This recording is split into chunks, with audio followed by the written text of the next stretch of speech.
আমার একজন সম্মানিত পেশেন্ট যার নাম হচ্ছে জিহাদ, তাকে নিয়ে তার মা এবং বোন আমার চেম্বারে যখন আসে, আমার সঙ্গে গল্প করতে করতে আমি জানলাম জিহাদ তার বাবাকে হারিয়েছে। আমি বললাম আমিও তো কিছুদিন আগে বাবাকে হারিয়েছি।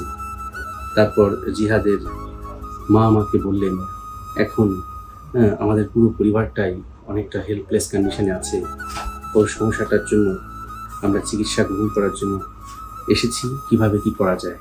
আমি এক কথায় বললাম আপনার ছেলের পুরো দায়িত্বটা আমি গ্রহণ করলাম। সেই দায়িত্বটা আজকে পেয়ে আমি জিহাদের একটি অপারেশন করতে যাচ্ছি। তো যাওয়ার আগে মূলত আপনাদের সঙ্গে একটু শেয়ার করতে চাচ্ছি যে কি কষ্টে আছে জাহিদ।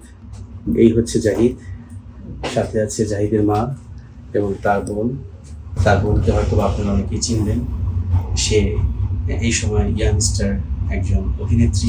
পাখি চৌধুরী, সে অনেকগুলো সিনেমাতে, নাটকে সে অভিনয় করে ইতিমধ্যে খ্যাতি অর্জন করেছে। এই বোনটি তার পরিবারটাকে এখন চালাচ্ছে। আমি বললাম ভয়ের কিছু নেই, সৃষ্টিকর্তা যদি সহায় থাকেন সবকিছুকেই জয় করা সম্ভব। আমার ছোট ভাইকে আমি অনেক আদর করি, ও আমার খুব আদরের ছোট ভাই। আর যখন দেখলাম যে ভাইয়ের এই সমস্যা, নাকের সাইনাস সমস্যা, তো উনি ডক্টর বাসুদেব ভাইয়াকে সিলেক্ট করলো এবং ওনার অনেকগুলো ভিডিও দেখলো, আমাদের পুরো ফ্যামিলিকে ভিডিওগুলো দেখালো, ভাইয়ের পার্সোনাল ভিডিও দেখালো। দেন আমরা সিলেক্ট করি যে ঠিক আছে আমরা আর কোথাও যাব না, আমরা ভাইয়ের এখানে আসবো। আসার পর তো ভাইয়ের কথাবার্তা, বিহেভিয়ার সব কিছু এবং সব অ্যারেঞ্জমেন্ট আমার কাছে খুব ভালো লেগেছে। তারপর আমরা ফাইনালি সিদ্ধান্ত নিলাম যে না, এখানে যদি ওর অপারেশনটা করে তাহলে আমরা হয়তো ভালো কিছু ফিডব্যাক পাবো, এবং এই আশা নিয়ে আমরা এখানে এসেছি। জিহাদের কষ্টটা একটু ওর মুখ থেকে শুনতে চাই। জিহাদ, কি কষ্ট হচ্ছিল ভাইয়া? আমার সবসময় সর্দি লাগে থাকে নাকি, আর রাতে ঘুমাতে পারি না ঠিক মতো। আচ্ছা, রাত 3টা-4টা বাজে আমার চোখে কোনো ঘুম নাই, আর কোনো জিনিসের ঘ্রাণ নিতে পারি না। আচ্ছা, অর্থাৎ ঘ্রাণটায় সমস্যা, নাকটা বন্ধ থাকছে, নাক বন্ধ থাকে, দম নিতে কষ্ট দম হচ্ছে, নিতে ঘুমাতে কষ্ট হচ্ছে। ঘুমাতে মূলত এরকম কয়েকটি কমপ্লেইন যখন জিহাদ আমার কাছে এসে দিল এবং এটার জন্য তার স্বাভাবিক জীবন যখন ব্যাহত হচ্ছিল, আমি তার রোগটাকে নির্ণয় করার জন্য কিছু পরীক্ষা নিরীক্ষা সম্পন্ন করি। তার মধ্যে একটি উল্লেখযোগ্য পরীক্ষা হচ্ছে CT scan of the nose and PNS. এখানে খেয়াল করা যাচ্ছে যে তার নাকের যে হাড়টা ঠিক এভাবে সোজা থাকার কথা ছিল, কিন্তু বাম দিকে বেঁকে আছে। পক্ষান্তরে তার সাইনাসের ভিতরে এই যে যে জায়গাটা, এটা নাম হচ্ছে ম্যাক্সিলারি সাইনাস, এটি ডান পাশ, এটি বাম পাশ। এই পাশে এটা পুরো জায়গাটা কালো থাকার কথা ছিল, অনেকটা এরকম থাকার কথা ছিল, কিন্তু সেটা না থেকে পুরো জায়গাটা সাদা দেখা যাচ্ছে। এই কন্ডিশনটাকে আমরা বলছি রাইনোসাইনোসাইটিস, এবং এটা একটু একটা বল লাইক, এটাকে আমরা রিটেনশন সিস্ট বলছি। আর্কিটেকচার দেখে এবং এই সিনারিওটা দেখে আমরা মনে করছি এটা একটা সিস্ট, রিটেনশন সিস্ট। তো তার সাইনাসের মধ্যে সাইনোসাইটিস এবং সিস্ট থাকার কারণে তার পুরো মাথাটা ভারী লাগছে। মানে এই জিনিসটা যখন জিহাদের মধ্যে ছিল এতদিন, এর ফলে কিন্তু তার সমস্যাটা দেখা দিয়েছে। আর সাইনাসের কাজ হচ্ছে, আমাদের এই সাইনাস অনেকগুলো আছে, এটা হচ্ছে ডান এবং বামে হচ্ছে ম্যাক্সিলারি সাইনাস, কপার এখানে আছে ফ্রন্টাল সাইনাস, নাকের ঠিক ডিপে আছে এথমোইডাল সাইনাস, তারও ডিপ আছে স্পিনাটাল সাইনাস। এই সাইনাসগুলো হচ্ছে এটা ফাঁপা প্রকোষ্ঠ যেখানে বাতাস থাকে, এবং এই বাতাসের উপর যেটা হচ্ছে পুরো এই স্কেলিটাল সিস্টেমটাকে হালকা, কেমন?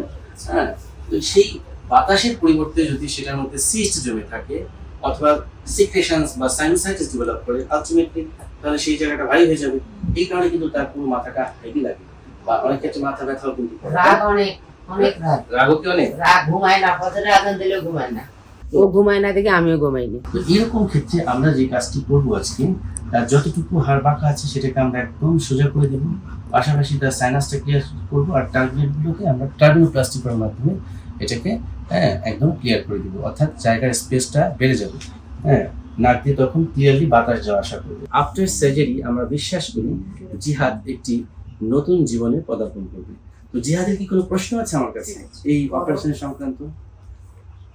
প্রশ্ন হচ্ছে মানে আবার হওয়ার সম্ভাবনা আছে? আচ্ছা, এটি একটি কমন কোশ্চেন, অনেকে আমাকে জিজ্ঞেস করে যে এই অপারেশন করলে আবার হবে কিনা। আসলে আমরা যেহেতু এন্ডোস্কোপিক পদ্ধতিতে করব, অর্থাৎ পুরো সিস্টেমটা আমি একদম মনিটরে দেখে দেখে করব, ক্যামেরা সিস্টেম দিয়ে করব, সো দ্যাট আমি বিশ্বাস করি কারেকশনটা যদি আমরা খুব সুন্দরভাবে করতে পারি, সেক্ষেত্রে রিকারেন্সের সম্ভাবনা বলা যেতে পারে 99% কমে যাবে। ঠিক আছে। আর অ্যালার্জিক কন্ডিশনে অনেক ক্ষেত্রে কিছু সমস্যা হয়, সেটা আমরা নিয়ন্ত্রণে রাখার জন্য ওষুধ দিয়ে দিব এবং বিশেষ প্রতিরোধ ব্যবস্থা আমরা গড়ে দেবো। অর্থাৎ নিয়ম কানুনের মধ্যে যদি থাকা যায় আর অপারেশনটা যদি আমরা সাকসেসফুলি শেষ করি, সেক্ষেত্রে এই সম্ভাবনাটা অনেকটাই ক্ষীণ। হ্যাঁ, অর্থাৎ এখানে ভয় পাওয়ার কোনো কারণ নেই।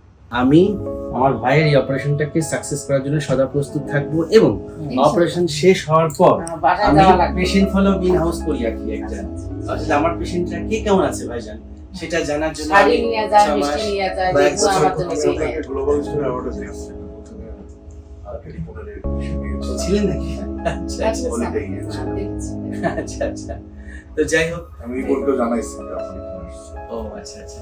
তো আম্মা, আপনি কোনো টেনশন করবেন না, আপনি শুধু বাইরে বসে সৃষ্টিকর্তাকে একটু ডাকবেন যাতে আমি সহি সালামতে অপারেশনটা শেষ করতে পারি। ঠিক হ্যাঁ, আছে? আমি দোয়া রাখি যেহেতু আমি দোয়া পেয়ে গেছি, ইনশাআল্লাহ। এবং দোয়া করব। আপনারা যারা ভিডিওটি দেখবেন তারাও দোয়া করবেন, এবং আপনাদের সকলের দোয়া মহান সৃষ্টিকর্তার কৃপায় আমরা সফল হব, এবং সফল হয়ে আমি এসে এই বিজয় চিহ্ন দেখাবো যে অপারেশন সাকসেসফুল।